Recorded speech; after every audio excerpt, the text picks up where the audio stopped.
El día comenzó como cualquier otro, pero había algo en el aire que hacía que el corazón latiera más rápido. En el reino de Israel las tensiones eran palpables. La muerte de Acab y Jezabel, el rey y la reina que habían llevado al pueblo a la idolatría de Baal, dejó un vacío peligroso, pero también una ventana a algo nuevo.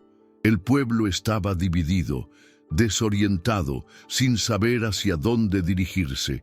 Cuando Jehú fue ungido rey, nadie sabía aún el peso de su misión. Pero una orden del Señor estaba clara. El juicio contra los seguidores de Baal debía cumplirse, y él sería el instrumento de ese cambio.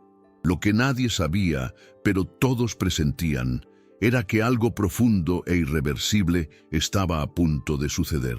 El camino hacia la redención de Israel pasaría por un enfrentamiento directo con la mentira y la corrupción de décadas. El rey Jehú, decidido y frío, sabía que su misión no era solo política, sino divina.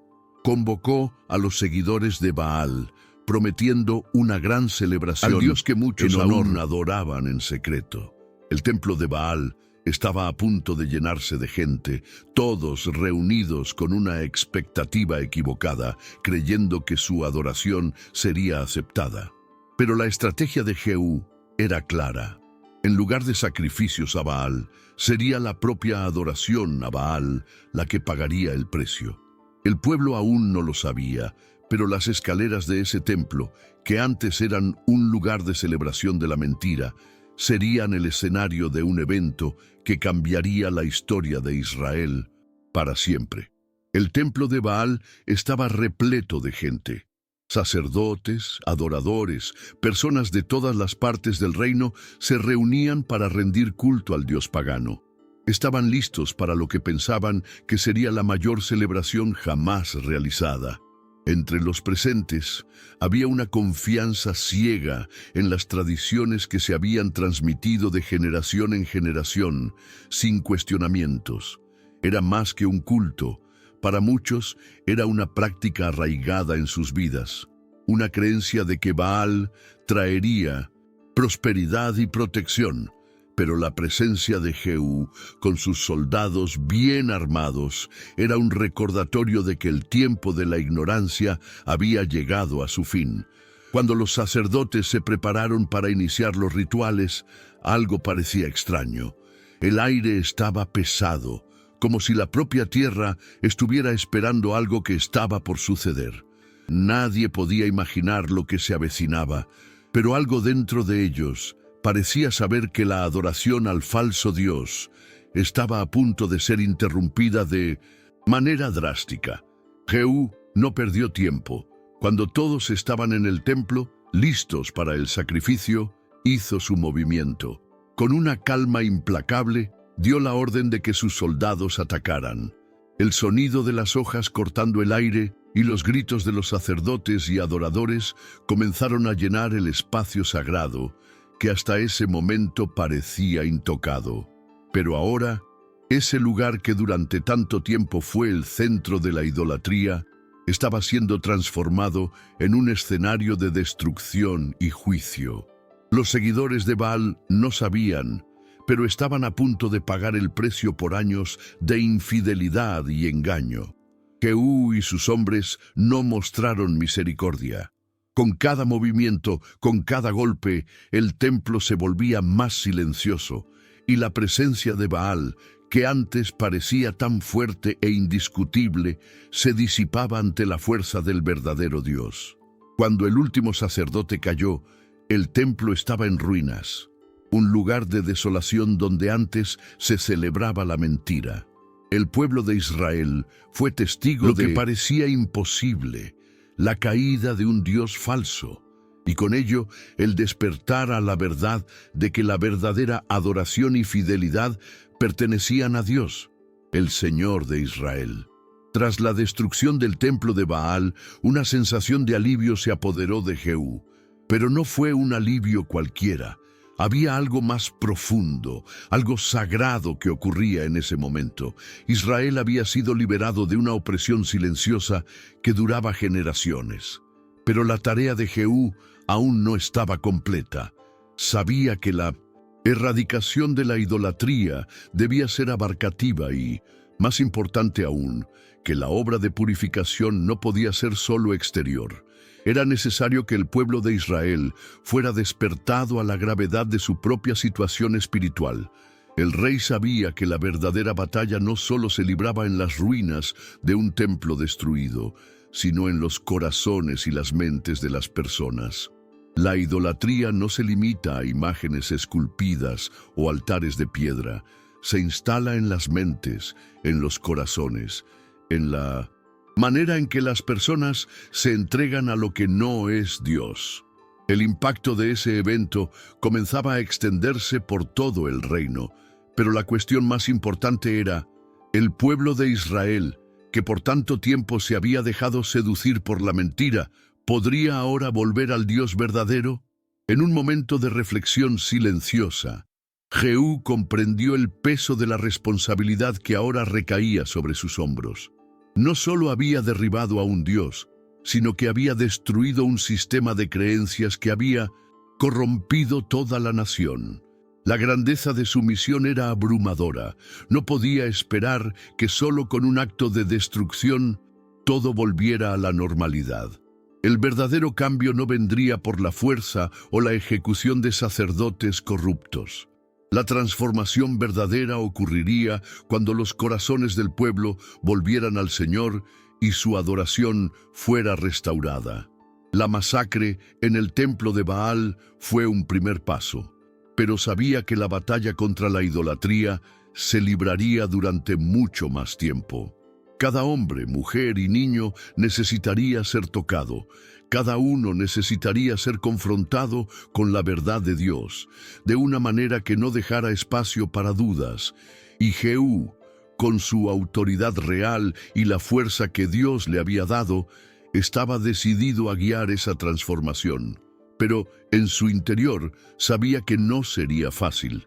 La fe de Israel estaba profundamente corrompida, y el pueblo necesitaría aprender a mirar a Dios con un corazón puro, sin las distracciones de las falsas creencias que tanto los habían seducido. Mientras el rey Jehú reflexionaba sobre la destrucción del templo de Baal y lo que eso significaba para el futuro de Israel, un nuevo episodio inesperado comenzó a desarrollarse. Ocosías, el hijo de Acab y Jezabel, estaba gravemente herido.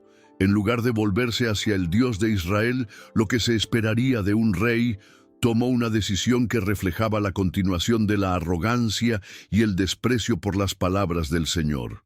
Ocosías envió mensajeros para consultar a Baal-Zebub, el dios filisteo de la ciudad de Ecrón, en busca de respuestas sobre su recuperación. No buscó al Señor, que había demostrado su grandeza de manera tan clara, sino que prefirió confiar en la mentira y falsedad de los dioses extraños. Este gesto de rebelión fue el reflejo de una nación que aún estaba profundamente ciega a la verdad. Dios, sin embargo, no se quedaría en silencio ante tal afrenta. El profeta Elías fue enviado para interceptar a los mensajeros y traer una palabra de juicio. El mensaje de Elías fue claro e implacable. Ocosías no se recuperaría de su enfermedad y como consecuencia de su falta de fe, moriría. La arrogancia del rey, que insistió en ignorar al verdadero Dios, le costaría la vida. Incluso frente al juicio inminente, Ocosías intentó desesperadamente capturar a Elías como si pudiera desafiar la autoridad de Dios. Sin embargo, al intentar capturar al profeta, los soldados enviados fueron consumidos por fuego celestial. Era imposible ignorar el mensaje. Dios no toleraría la idolatría y ningún poder humano podría impedir su juicio. La escena fue un recordatorio poderoso de que, no importaba cuánto intentaran los hombres aferrarse a falsos dioses, la verdad de Dios siempre prevalecerá. Ocosías Al igual que muchos antes que él, no podría escapar de la justicia divina. A medida que el reinado de Jehú avanzaba, él continuaba enfrentando el enorme desafío de purificar a Israel de la idolatría que estaba arraigada en sus prácticas religiosas. La destrucción del templo de Baal fue un paso decisivo, pero la erradicación de la idolatría no podría lograrse solo con gestos exteriores. El pueblo necesitaba ser guiado de regreso al Señor con un corazón sincero, y Jehú sabía que para eso la verdadera fe debía ser enseñada y vivida por todos. El rey, que estaba cumpliendo una misión de purificación, también sabía que la verdadera transformación venía del arrepentimiento y la renovación espiritual de cada individuo. Él había destruido los altares de Baal, pero aún quedaba un gran trabajo por hacer en la educación espiritual del pueblo de Israel. Por eso, Jehú convocó a las tribus de Israel, convocó a los líderes y a los sacerdotes, e hizo un llamado claro a la nación. Quería que el pueblo abandonara los ídolos y se volviera al Dios de sus padres.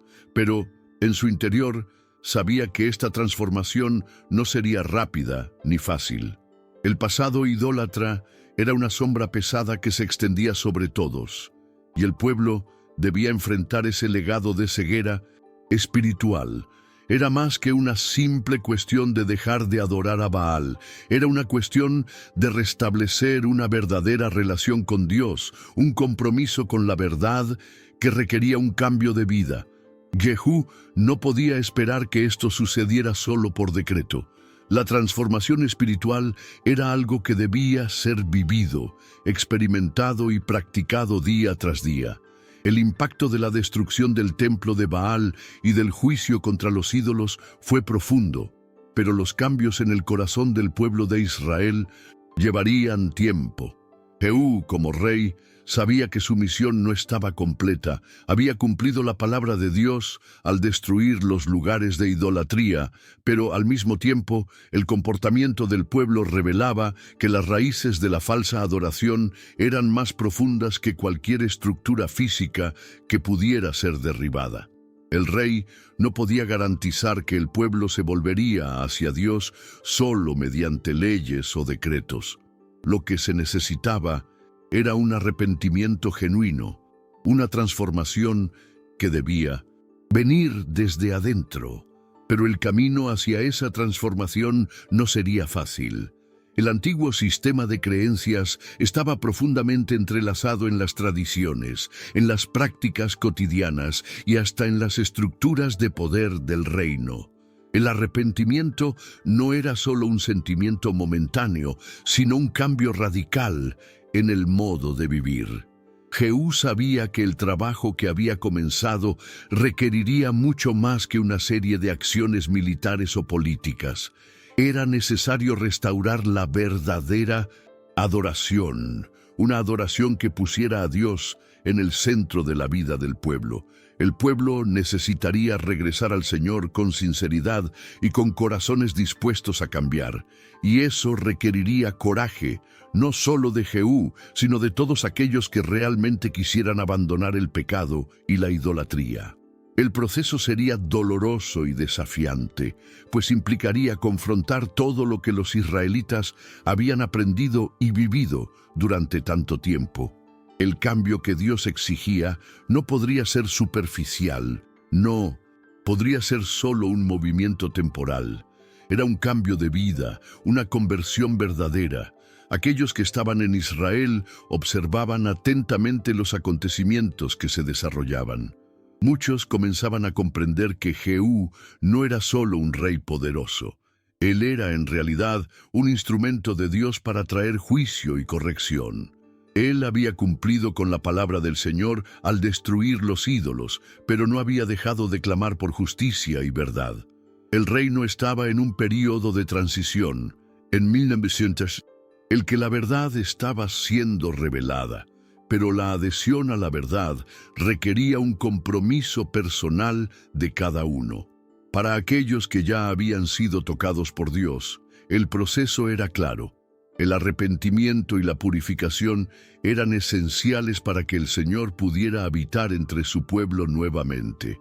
Pero para otros, el cambio era doloroso. No querían abandonar sus antiguas creencias, sus antiguos costumbres. Había un costo involucrado en abandonar a los falsos dioses. Jehú, en su liderazgo, no se conformaba con solo cumplir la orden de Dios. Quería más. Deseaba que Israel se reconciliara con el Señor, que su nación volviera a ser un pueblo santo. Pero sabía que, para eso, sería necesario un esfuerzo continuo, un trabajo diario de renovación espiritual. Cada paso hacia la restauración requeriría paciencia y firmeza. La verdadera revolución espiritual no vendría de batallas o victorias militares, sino de la transformación interior de cada individuo que se dispusiera a escuchar la voz de Dios y a volverse hacia Él con un corazón sincero. Con el paso del tiempo, el reino de Israel comenzó a cambiar lentamente. Las estructuras de idolatría que habían gobernado durante tanto tiempo empezaron a caer, y el pueblo, aunque renuente en algunos casos, comenzó a volverse hacia el Señor con más frecuencia. Pero lo que realmente tocó el corazón de Jehú fue la respuesta de algunos de los líderes, que comenzaron a arrepentirse públicamente y a dedicarse nuevamente a la verdadera adoración. Se dieron cuenta de que la destrucción del templo de Baal no fue solo un acto de venganza contra un dios falso, sino un llamado a la restauración espiritual. Había una urgencia en sus acciones, una necesidad de restablecer la pureza del culto a Dios en sus vidas. Jehú, al ver estos cambios en los líderes y en el pueblo, sintió una renovación en su propio espíritu. La misión de purificación parecía estar comenzando a dar frutos.